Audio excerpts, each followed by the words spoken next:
Akashvani presents Morning News.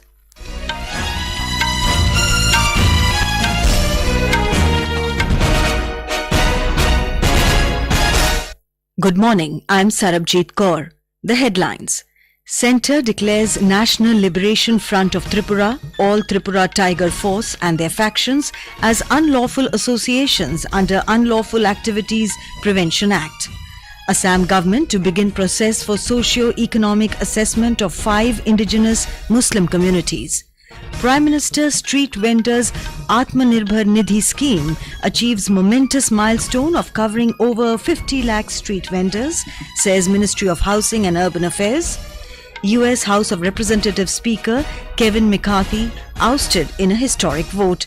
And in Hangzhou Asian Games, India bagged 69 medals, Lovlina, Borgohain and Neeraj Chopra to play for gold today.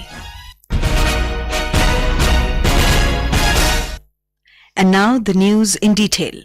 The central government has declared the National Liberation Front of Tripura, NLFT, all Tripura Tiger Force, ATTF, and their factions as unlawful associations under the Unlawful Activities Prevention Act. The Home Ministry has banned these organizations for 5 years. The ministry said the government is of the opinion that the activities of NLFT and ATTF are detrimental to the sovereignty and integrity of India and that they are unlawful associations. It said these factions have been engaging in subversive and violent activities, thereby undermining the authority of the government and spreading terror and violence among people for achieving their objectives. The ministry added that if there is no immediate curb and control on these organizations, they will mobilize their cadres for escalating their sectionist, subversive and violent activities. It added that they will also propagate anti-national activities in collusion with forces inimical to India's sovereignty and national integrity. The Assam Government has given its in-principle nod to the initiation of the process for Socio-Economic Assessment of the 5 indigenous Muslim communities, Guraya, Muraya, Deshi, Said and Julha. This decision was taken at a meeting chaired by Chief Minister Himanta Biswa Sarma in Guwahati. He instructed the concerned authorities to take necessary measures so as to ensure the upcoming socio-economic assessment. Mr. Sarma said that on its completion, the data can be utilized by the Assam government to take steps for comprehensive socio-political, academic and economic uplift for the 5 indigenous Muslim communities. The state cabinet has already approved the indigenous status for these 5 communities. In Bihar, Chief Minister Nitish Kumar held an all-party meeting in Patna on the report of a caste-based survey in the state. Chairing the meeting, he said that the survey has taken care of the economic and educational status of all sections of society.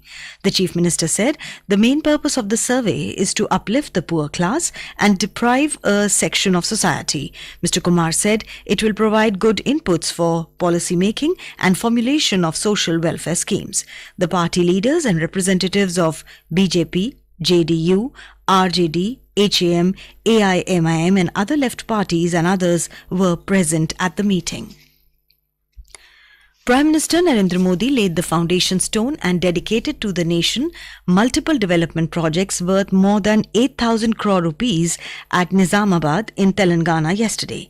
He dedicated to the nation several rail projects, including the new railway line connecting Manoharbad and Siddipet and other electrification project between Dharmabad, Manoharbad and Mahabubnagar, Kurnool.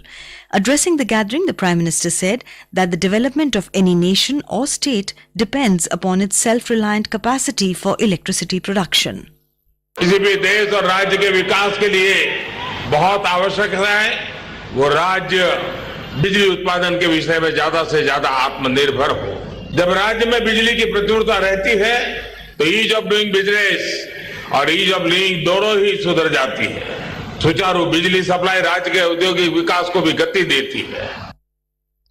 On the occasion, the Prime Minister also laid the foundation stone for 50-bed critical care blocks under the Pradhan Mantri Ayushman Bharat Health Infrastructure Mission in 20 district headquarters. The full Election Commission of India has begun reviewing poll preparedness in Telangana. The high-level team, headed by Chief Election Commissioner Rajiv Kumar, held a crucial meeting with enforcement agencies in Hyderabad last evening. Over 20 agencies, including police and revenue departments, gave presentations before the Commission about the poll preparations. The Commission also held meetings with about 10 national and state political parties. It has taken the opinion and suggestions of the parties regarding the conduct of the elections. The delegations of political parties later informed the media that they raised their concerns relating to clean voters' lists, election expenditure, among others. The ECI will assess poll preparedness at the grassroots level and hold a meeting later this morning with district election officers and superintendents of police as well as commissioners of police from all 33 districts in Telangana. Meanwhile, Chief Election Commissioner Rajiv Kumar flagged off cyclathon and walkathon as part of the voter awareness programs at Durham-Chiruvi Cable Bridge in Hyderabad this morning. In Ladakh, polling is underway for 5th Ladakh Autonomous Hill Development Council Kargil today. 87 candidates are trying their luck for 26 constituencies. Polling will be held at 278 polling stations, and every polling station is being supervised by 4 polling officers. It is for the first time that elections for LAHDC Kargil will be held through electronic voting machines. This is Akashvani giving you the news. For quick news updates round the clock, follow us on our Twitter handle at AIR News Alerts. Welcome back. The Prime Minister's Street Vendors AtmaNirbhar Nidhi PM Swanidhi scheme has achieved a momentous milestone by extending its support to more than 50 lakh street vendors across the nation. An initiative under the aegis of the Ministry of Housing and Urban Affairs, the scheme has been instrumental in bringing street vendors into the formal economic fold. Prime Minister Narendra Modi's vision to broaden the scheme's reach has prompted concerted efforts towards its expansion. Beginning on the 1st of July this year, a campaign was launched by the ministry revising the targets to be achieved under the scheme. Several high-level reviews and monitoring were undertaken during this period. This collective effort resulted in disbursement of almost 66 lakh loans with a value exceeding 8,600 crore rupees to over 50 lakh street vendors. Over the past 3 months, states have successfully onboarded more than 12 lakh new vendors. The PM Swanidhi scheme was launched on 1st of June 2020, is a microcredit scheme for urban street vendors that aims to provide collateral-free working capital loans of up to 50,000 rupees. Maharashtra Chief Minister Eknath Shinde has taken a serious note of incidents happened at the government hospital of Nanded in Maharashtra in last 3 days. He assured that after investigating the incident, action will be taken against those found guilty. Speaking with the journalists after the cabinet meeting held at the Mantralaya yesterday, Mr. Shinde said the incident was very serious. An investigation team and staff of state government have been sent to Nanded and the further action will be taken. In Punjab, efforts to control drug addiction have been intensified with public support.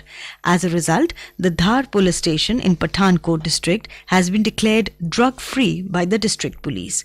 We have a report on this from our correspondent.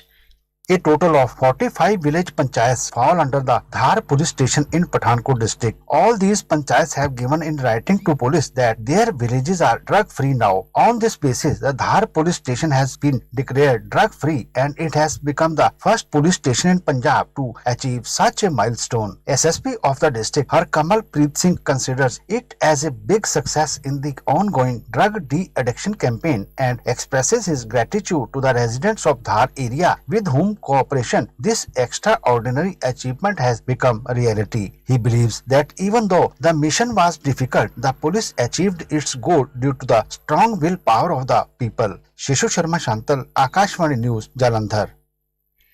External Affairs Minister Dr. S. Jaishankar called on Vice President of Dominican Republic, Raquel Pena, in New Delhi last evening. They discussed further strengthening of India-Dominican Republic bilateral ties, especially in trade and commerce, education, defense, space and renewables.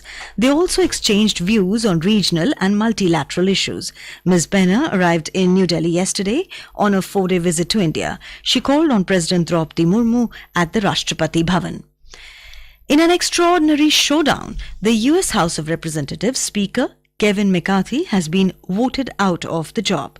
The 216 to 210 vote marked the first time in history that the House removed its leader, with 8 Republicans voting along with 208 Democrats to remove McCarthy. The rebellion was led by Representative Matt Gaetz, a far-right Republican from Florida. He had accused the party leader of not doing enough to cut federal spending or to stand up to Democratic President Joe Biden. McCarthy's ouster as Speaker brings legislative activity in the House to a halt, with another government shutdown deadline looming on November 17th if Congress does not extend funding. McCarthy told lawmakers that he would not run again for the Speaker, putting the gavel up for grabs.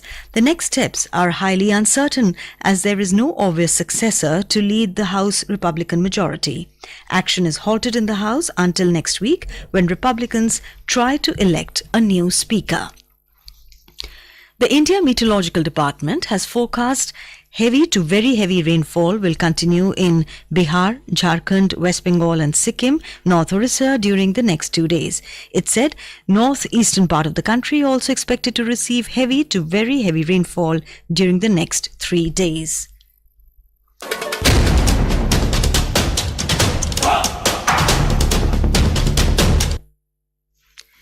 At Hangzhou Asian Games in China, India's Ram Babu and Manju Rani have opened today's medal account, clinching bronze medal in 35 kilometers race walk mixed relay. With this, country's overall medal tally reached 70, comprising 15 gold, 26 silver and 29 bronze. In archery, the number 1 seed pairs Ojas and Surekha defeated Kazakhstan with a spectacular scoreline of 159-154, securing their spot in the final.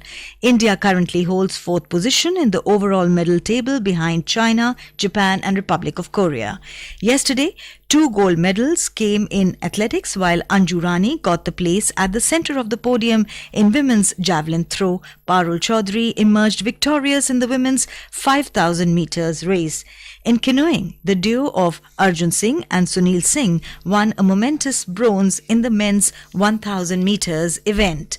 Today's India Neeraj Chopra will step out to defend his men's javelin throw crown. Olympic medal winner pugilist Lovlina Borgohain will also be punching for gold in the women's 75 kilogram category against China's Li Qian.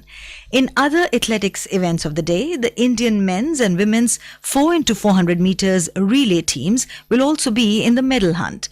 Avinash Sable will run the 5,000 meters. The Indian men's hockey team will be playing the semi-finals against the Republic of Korea. Archery, badminton, boxing, bridge, chess, diving, hockey and equestrian would be the other events where India would have high hopes for the medal today.